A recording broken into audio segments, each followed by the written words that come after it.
आरंभ होईछि 2025 विश्व प्रसिद्ध रथयात्रार प्रस्तुति। पुरी रे पहुंचिला प्रथम पर्याय रथ काठ। नयगढ़ डिविजन 10 वनांचलरू 101 खंड रथ काठ पुरी बड़दाण्ड रे पहुंचिछि। 3 रथ निर्माण लागि मोट 865 खंड काठ आवश्यक थिबा बेले गत वर्ष ठारू 51 खंड काठ बळका रहिछि। सेथि मध्यरे चलित वर्ष 714 खंड काठर आवश्यकता रहिछि। चलित वर्ष विश्व प्रसिद्ध रथयात्रा लागि आज नयगढ़ अंचलरू प्रथम पर्याय रे 101 खंड काठ रथ खळारे पहुंचिछि। आसंता सरस्वती पूजा दिन 3 खंड 12 फुटिया धौरा काठ को पूजा अर्चना करा जिबा सहित रामनवमी रे कटक खपुरिया स्थित करत कळ को काठ चिरट लागि पठा जिबार परंपरा रहिछि।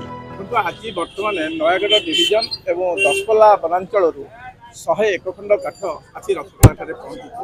आमर आवश्यक था 714 खंड काठ एवं गत वर्ष ठारू आमर बड़का अच्छी 51 खंड एमती 865 खंड काठ रथ निर्माण व्यवहार कर असन धौरा फासी शिमिली। यह व्यतीत 100 खंड कंचा काठ व्यवहार कर शिमिली एवं चाकुंडा आंब इत्यादि। ये जो काठ आसी प्रथम पर्याय 101 खंड पहुँचला से 12 फुटिया 3 खंड काठ आम आसंता सरस्वती पूजा दिन रथकाठ पूजा अर्चना कर पर्यायक्रमे रथकाठ आसी रथखला और कटकल पहुँच और आसंता अक्षय तृतीया दिन महाप्रभु रथ निर्माण कार्य आरंभ हो। श्रीरामनवमी तिथि में बलत कलर काठ चिरट अनुकूल। ब्यूरो रिपोर्ट संचार लाइव।